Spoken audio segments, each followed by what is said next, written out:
할렐루야. 여러분 언제 한번 크게 울어보신 적이 있으십니까?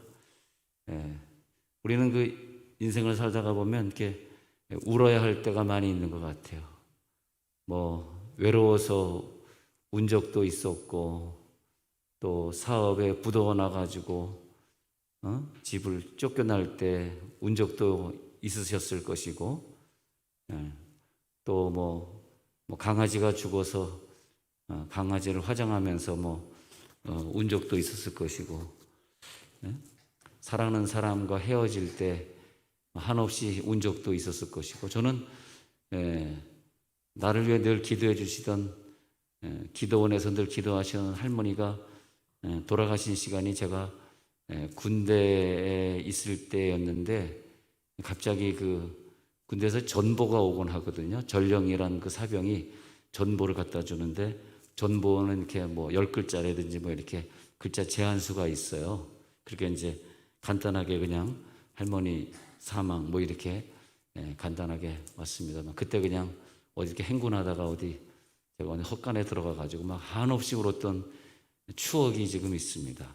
그래도 어머니 돌아가셨을 때는 제가 저 온양제일교회라는 데를 제가 그때 부흥회를 하고 있었던 데입니다. 가까웠죠. 온양제일교회 통합직교회인데 그 부흥회를 하고 있는데 월요일 저녁에 어머니가 소천하셨다 그러는 거예요. 근데 갈 수가 있나, 또 부흥회 기간인데. 그래서 그 양해를 구하고 목요일 부흥회 마치고 금요일 새벽에 와이프하고 같이 LA로 아시아나 타고 간 기억이 있습니다. 다 오래된 기억이지만은 나도 보면은 굉장히 감성적인 사람이라 많이 우는 것 같아요, 저는요.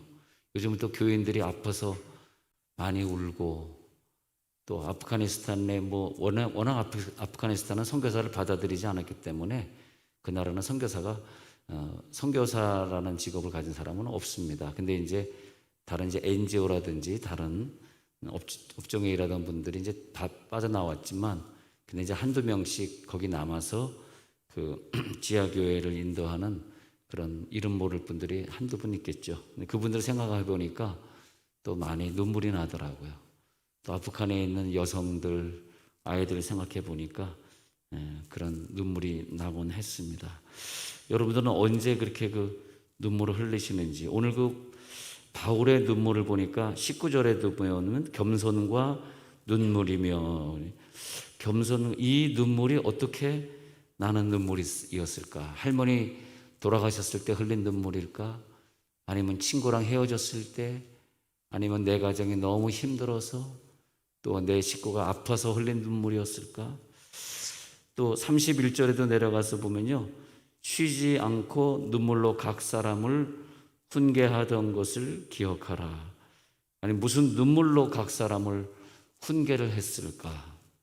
그래서 바울의 눈물과 내 눈물을 생각해 보니까, 바울의 눈물은 식구들이 죽고 식구들이 불행해지고 자기가 힘들고 자기가 억울하고 너무 저쪽 사람이 미워 죽겠고, 그래서 흘린 눈물이 아니더라고요. 이 눈물은 세상에서 가장 값진 눈물, 그러니까 세상에서 하나님이 제일 인정해 주는 눈물이 뭐냐 했더니, 이 자기 유대인들이 아니고 이 에베소에서 목회하다가 에베소를 떠나면서 이방인들을 향한 선교의 열정의 눈물이더라 이거죠. 그 선교의 마인드를 갖고 있지 않은 사람은 이 눈물을 이해를 할 수가 없고, 또 능력 있는 눈물을 또 주님께 받을 수가 없는 거죠.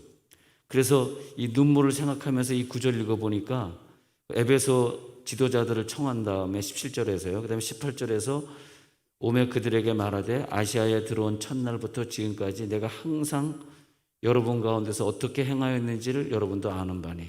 이 눈물이 나오려고 그러면 정말 저들 앞에 모든 면에 있어서 모범이 되어지고 오직 전도하고 복음만 전했던 그런 모습에서 그 눈물의 진실성이 있는 거지, 아니면 바울이 그렇게 안 살았다면, 바울이 울고 있으면 저건 가짜 눈물이야 그랬을 거 아닙니까?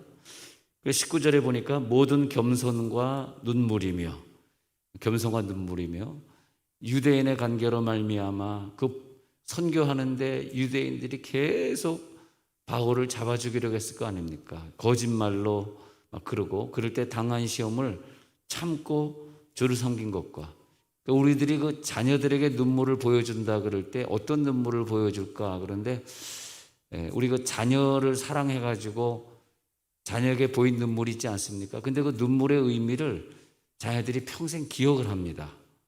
자기가 아파서 우는 눈물인가? 뭐 남편하고 아버지하고 싸우고 엄마가 억울해서 우는 눈물인가? 눈물을 기억하는데, 자녀들이 그렇게 못되게 굴다가도 어떻게 얼떨결에 시집장가 가고, 그리고 자식을 낳을 때가 되면 걔네들이 한번 울어요. 처음으로 우는데 그 눈물이 뭐냐 하면, 시집장가 안 가보고 자식 안 낳아본 애들은 이 눈물을 몰라요. 어떤 눈물이냐 하면, 엄마가 나를 위해 매일 기도하던 그 눈물이 생각나는 거야. 그 눈물이 생각날 때 드디어 이 아이들은 자녀를 키울 자격을 갖는 거예요. 그게 아시겠습니까? 자녀를 키울 자격은 자기 어머니가 그 복음 때문에 우리 자녀들이 예수 잘 믿게 해주세요, 그것 때문에 흘린 눈물이 에너지로 들어와서 또 자기 남편과의 갈등이 있어도 그걸 견디고 이기게 하는 그런 눈물이 되더라, 이것입니다. 근데 그 어머니의 눈물이 없는 자녀는 그런 힘이 자기 속에 나오질 않는 거예요. 네? 이 지금 복음의 눈물을 말하고 있습니다. 자녀가 보고 싶어서 흘린 눈물 아니고. 그래서 최고의 그 큰 능력이 나타나는 것이 그 엄마의 그 눈물을 본 그 능력입니다. 네. 그래서 자녀를 위해서 흘린 눈물이 참 고귀하고 값진 건데, 그것보다 더 능력이 있는 눈물이 오늘 내가 너희들에게 어떻게 행하였는지 여러분도 아는 바니 겸손과 눈물이며, 그렇게 말하고 있습니다. 그리고 20절에 내려가서 유익한 것은 무엇이든지, 그것이 공중 앞이서든 아니면 뭐 각 집에 신방을 가서든 거리낌이 없이, 내가 오늘 잡혀가서 순교당해도 돼, 그 거리낌이 없이 여러분에게 전하여. 지금은 뭐 에베소 지역이 모슬렘 지역이 되어가지고 우리가 복음 전할 수 없는 시대가 됐습니다만, 이때는 바울이 먼 미래에 모슬렘이 점령할 줄을 알고 이렇게 눈물을 흘렸던 지역입니다. 시험을 참고 주를 섬긴 것, 그리고 거리낌이 없이 전하여 가르치고, 유대인과 헬라인. 근데 이 눈물이 유대인과 헬라인들이 예수 안에서는 하나고 차등이 없고 차별이 없는 것을 깨달은 눈물입니다. 로마서 1장 16절에 보면요, 로마서 1장 16절에 이 복음을 깨달을 때 나는 눈물이 진짜 눈물이더라. 읽어봅시다. 시작. 내가 복음을 부끄러워하지 아니하노니 이 복음은 모든 믿는 자에게 구원을 주시는 하나님의 능력이 됨이라. 먼저는 유대인에게요 그리고 헬라인에게로다. 진짜 하나님의 능력은 남녀, 어린이, 어른, 이방인, 우리나라 사람 차별이 없다고 깨닫는 그 지점이 있어요. 그 지점이 있다고. 내가 남자니까 부인을 맨날 시키고 부인에게 소리 지르고 하는 사람은 이 눈물을 흘려볼 수가 없겠죠. 그죠? 나는 한국인인데 저 못난 필리핀 사람들, 저 아프가니스탄에서 온 저 노동자들 미워 죽겠어, 그렇게 생각한다면 저 북한 사람들 아주 못됐어, 절대 통일되면 안 돼, 우리가 그렇게 생각할 때는 뭐 틀린 얘기는 아니겠습니다만 맞는 말씀이지만 눈물은 없겠죠. 북한 사람을 위해 저 김정은 지도자를 위해 눈물 흘려보진 않았겠죠. 그죠? 이 눈물이라고 하는 것은 우리가 좀 이해할 수 없는 차별이 없는 이라까지 가야 되는 거죠.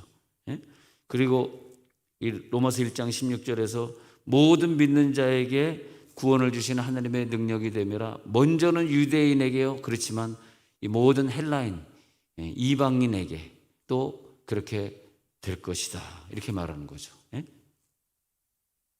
Jews and Gentiles.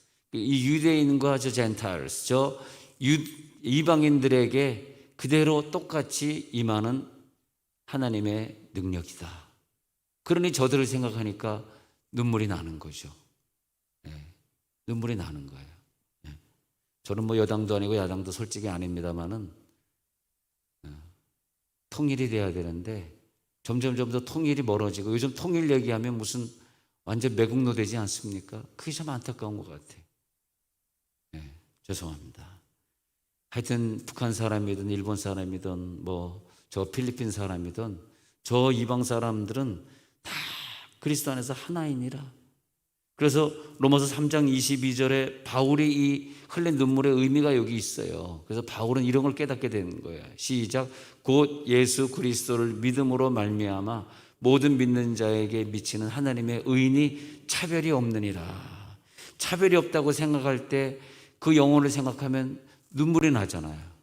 여러분, 요즘은 아프가니스탄 위에 저 미얀마 위에 또 우리 민족들 위에 또 아직 복음을 깨닫지 못하기 때문에 동성애 합법화를 추진하고 있는 저 국회 위에 정말 눈물이 나는 거죠. 참 복음을 몰라서, 십계명을 몰라서 저렇게 가고 있는데 얼마나 안타깝습니까?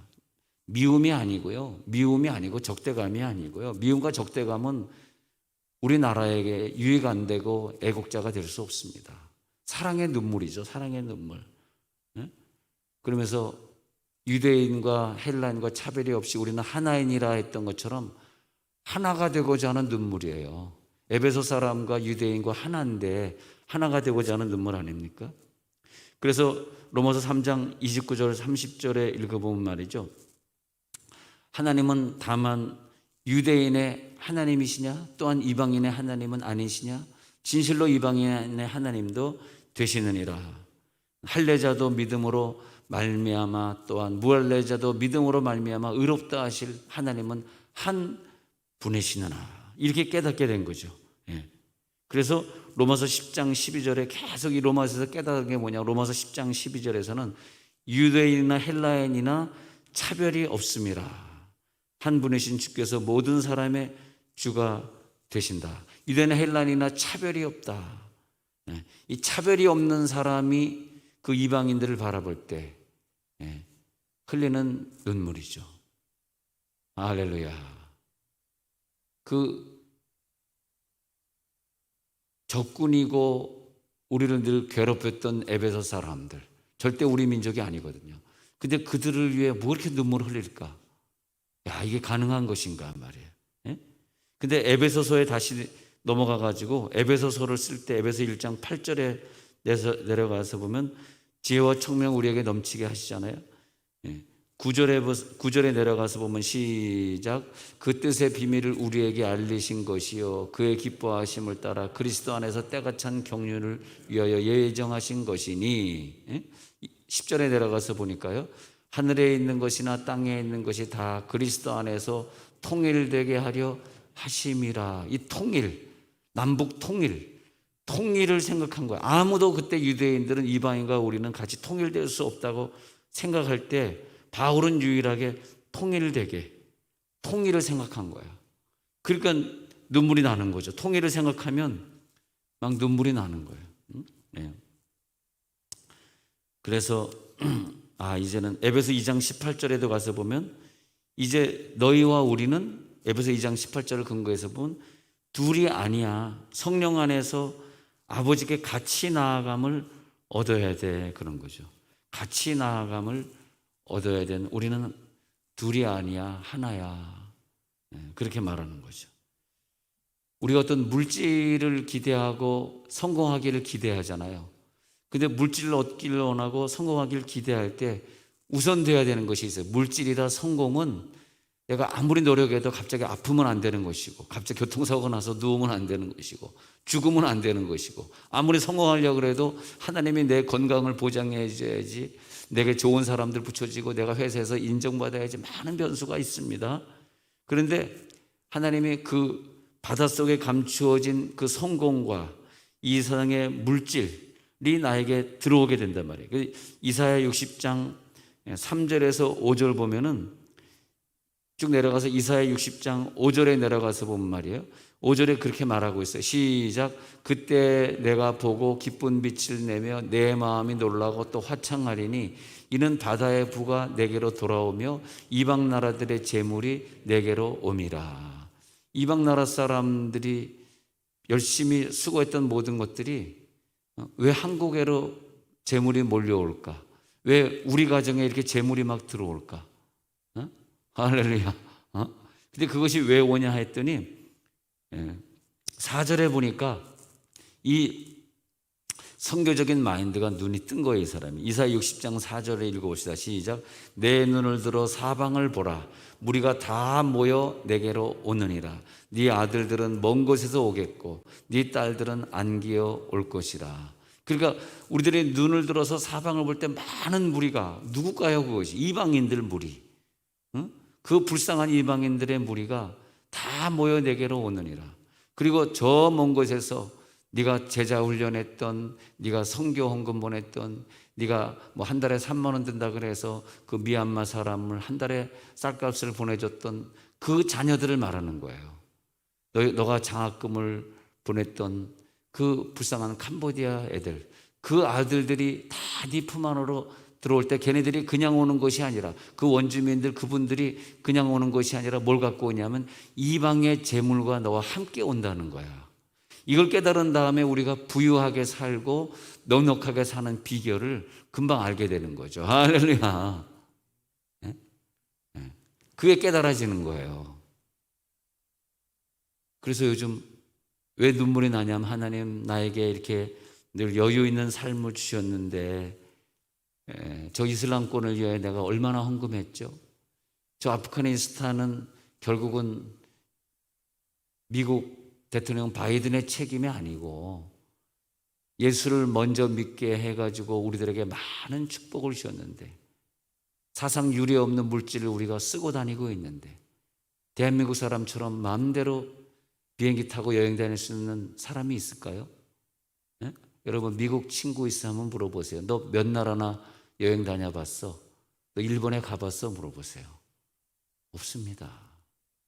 미국이란 그런 강대국에 살아도 아주 상류층에 사는 부자 아니고서는 이렇게 막 비행기 타고 어디 다니고, 뭐 국내선은 많이 탔겠죠. 국내선도 제일 싼 거 찾으려고 아메리칸 에어라인, 유나이티드 에어라인 해가지고 그냥 일부라도 싼 거 찾으려고, 여기 아닙니다 이건. 일부라도 싼 거 찾으려고 말이야. 얼마나 진짜 가난하게 살아요. 이해가 안 되시죠? 나라는 돈이 많아 막 찍어내니까. 그렇지만 개인은 가난합니다. 복지국가는 개인은 가난하게 돼 있거든. 근데 우리나라 사람들은 얼마나 감사합니까? 근데 눈물이 나는 거예요. 아프가니스탄 위해서 내가 선교사님들 위해 얼마나 기도했지? 얼마나 이슬람을 위해 내가 기도했지? 얼마나 헌금 보냈지? 근데 오늘 그 바울의 눈물은 뭐냐 하면 그 차별이 없는 걸 생각하니까, 그러면서 23절에 내려가서 보니까, 사도행전 20장 23절입니다. 23절에 내려가서 보니까 오직 성령이 각 성에서 내게 증언하여 결박과 환난이 나를 기다린다 하시나. 내게 말이죠, 결박과 환난이 기다린 거, 이게 눈물이 나는 게 아니라는 거예요. 난 지금 순교하니까 너무 감사해. 이거 내가 오늘 이번에 지난주에 보니까 아프가니스탄에서 경찰청장이 기관단 총으로 죽는 장면이 유튜브에 공개됐습니다만은, 아프가니스탄의 그 경찰청장 했던 사람이 탈레반에게 며칠 전에 기관단 총으로 살해당했습니다. 근데 그런 것 때문에 바울이 순교당하는 것 때문에 우는 것이 아니라, 24절에 보니까 나의 달려갈 길과 주 예수께 받은 사명 곧 하나님의 은혜의 복음을 저들에게 다 증언하지 못하고 지금 순교해야 되는 것, 저들에게 복음을, 에베소 사람을 다 100% 전도하지 못한 것, 그것 때문에 눈물이 나는 거지. 이를 마치려 하면은 나의 생명조차 조금도 귀한 것으로 여기지 아니하기 때문에 흘린 눈물, 그렇게 되는 거죠. 그래서 빌립보서 3장 8절에서는 바울의 눈물 속에 이런 글이 나타납니다. 빌립보서 3장 8절 읽어봅시다. 시작. 또한 모든 것을 해로 여김은 내 주 그리스도 예수를 아는 지식이 가장 고상하기 때문이라. 내가 그를 위하여 모든 것을 잃어버리고 배설물로 여김은 그리스도를 얻고. 모든 것을 다 배설물로 여길 때 드디어 시작되는 눈물이 있습니다. 나 이제 모든 것 다 배설물로 여겼어.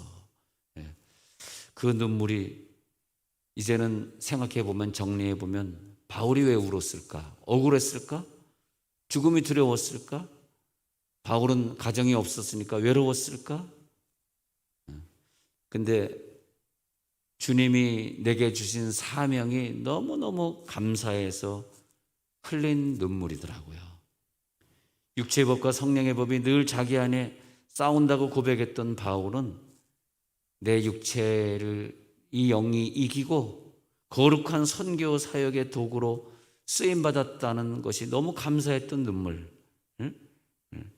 그래서 억울한 감정이 치밀어 오를 때도 있었겠죠. 억울할 수 있었겠죠. 그러나 그때 흘린 눈물이 아니라 자신만이 할 수 있었던 이 사명, 얼마나 감사합니까? 죄인의 괴수였던 내가, 사도 중에 가장 말미에 있었던 내가 할 수 있었던 그런 사명이기에 감사에 흘린 눈물. 그렇죠? 그래서 그 에베소 사람들, 이방 사람들을 돌아다니면서 복음을 전하고 제자 훈련 시킬 때 그 수고의 눈물을 흘려봤기 때문에 그 눈물이 마치 어머니가 가슴에서 나는 눈물로 자식을 기도하듯이 자기 자식을 위해 기도하는 그 눈물로 이 백성들을 낳고 내가 너를 낳았노라, 내가 너를 키웠노라, 아비가 자식을 키우듯이 내가 너를 키웠노라. 자식이 결혼하길 바라는 것처럼 예수님의 신부로서 너희들을 내가 중매했노라. 그 눈물의 의미가 있는 거죠.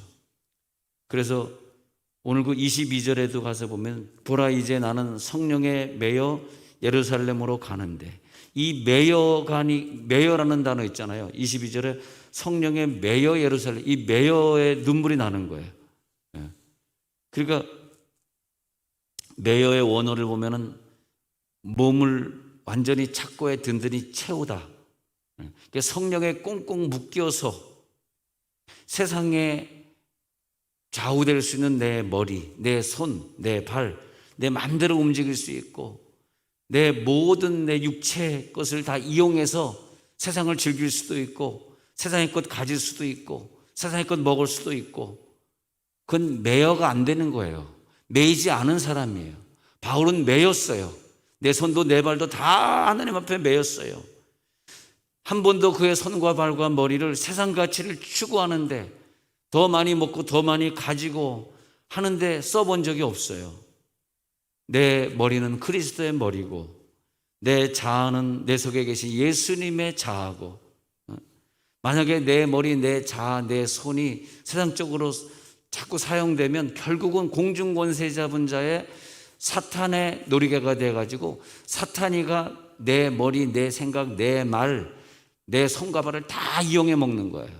그러다가 질질 끌고 가가지고 멸망으로 끌고 가는 거죠.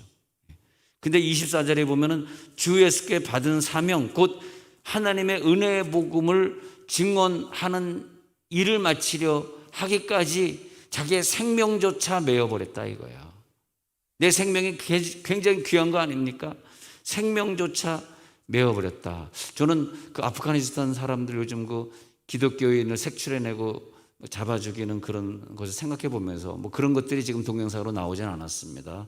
그래서 우리가 어떤 가짜 뉴스가 워낙 많아가지고 모든 걸 다 받아들일 수는 없는데, 공공방송 뭐 KBS나 이런 데서는 가짜 뉴스 방송 안 하는데 유튜브에 보니까 막 가짜 뉴스들이 막 돌아다니고 있는 거예요. 다 믿지 마시고. 그래서 이제 이 탈레반들이 해외에 좀 좋은 인식을 갖기 위해서 자기들이 막 총살해서 죽이는 장면은 지금 절대 못 찍게 하고 있습니다. 그러니까 막 찍어서 막 보내는 거는 좀 가짜가 많으니까 너무 가짜에 휘둘리지 마시고. 그런데 나의 생명조차 귀한 것을 여기지 아니한다 그랬는데, 하나님, 내가 만약 아프가니스탄처럼 순교할 기회가 있다 그러면 하나님 두 가지 중에 하나 해주세요. 목을 탁 떨어뜨려서 죽는 거 아니면 총살로 죽게 해주세요.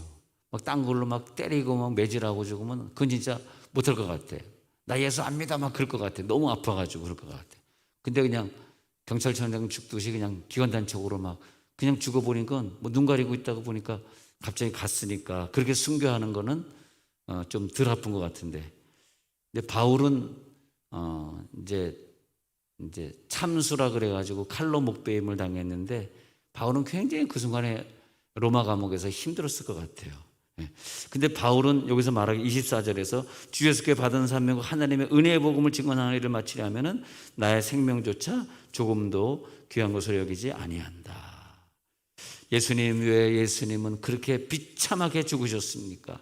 자기 생명을 다 내어주시고 나를 위해 속량의 제물이 되어주신 예수님은, 우리는 죄가 있어서 죽지만 예수님은 아무 죄도 없으셨는데 자기의 목숨을 나를 위하여 과감하게 내어주시고 나를 형벌의 진노를 면하게 하시고 나를 천국으로 인도해 주시려는 그 아름다운 그 사랑, 그 사랑이 내 육체를 통해 성취될 수 있으면 얼마나 좋았을까. 여러분, 이 땅에서의 삶은 절대 영원하지 않습니다. 이 사람은 어떤 사람이든지 예수를 믿었든 안 믿었든 그냥 정한 날짜에 조금 더 살 수도 있고 안 살 수도 있는데 정한 날짜에 우리는 사망을 만나게 되어 있습니다. 그런데 어느 순간에 다 없어질 그런 썩어질 것들에 미련하게 마음을 두고 그것이 조금 더 나에게 연명하기를 기다리면서 내 이 아름다운 것들을 다 거기에 허비해버리고 말다가, 거기까지는 괜찮은데 나를 바라보고 있는 자녀들이 또 나를 이어서 썩어질 것을 위해 살게 된다는 거예요. 난 그게 좀 슬프다고. 그게 슬픈 거예요. 내가 그렇게 산 거는 어떻게 할 수 없지. 내가 세상이 좋았으니까. 근데 나를 바라보고 있는 자녀들이 그 부모를 따라서 그대로 썩어질 것을 위해 또 자기 인생을 소비하고 살고 있는 거야. 자기 인생이 또 부모님처럼 또 잠식되고 있는 거야. 부모님이 기도생활 안 하니까 자기도 기도생활을 도저히 할 수가 없는 거야. 그것을 어떻게 대대손손 물려주겠냐 이거야. 자식들마저 세상 물질, 세상 쾌락, 세상의 것들의 노예가 되어서 그런 인생을 또 살다가 가게 해야 되겠습니까?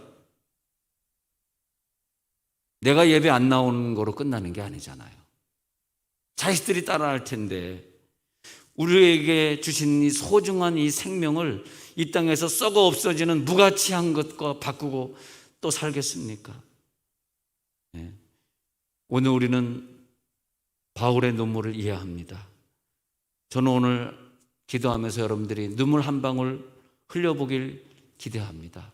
저 아프가니스탄 사람들 위해 한번 울어보시고, 요즘 점점 통일이라는 단어가 북한 지도자들 때문에 점점 더 멀어지고 있는데 불쌍한 내 민족 잊지 마시고 그 민족들을 위해 기도해 주시고, 왜 하나님은 나에게 이 거룩한 사명을 주셨을까? 왜 우리들 교회에는 선교의 사명을 주셨을까? 죄인 중에 괴수였던 나를 하나님이 왜 저 이슬람 불쌍한 저 사람들을 위해 기도하게 하셨을까? 하나님, 오늘 내 눈물은 능력의 눈물로 바뀌게 하시고, 그리고 바울처럼 그 눈물의 길을 걸어가게 하소서. 자, 눈을 감겠습니다. 자, 우리 기도 제목이 나왔습니다. 물질과 쾌락의 노예가 되지 않게 하시고, 비록 내 육신이 고달프고 아무도 나를 알아주지 않는다 할지라도 선교적인 생애로 내 생애를 마치게 하소서. 불쌍한 자들 위해 눈물 흘리게 하소서. 통성으로 한번 기도합니다.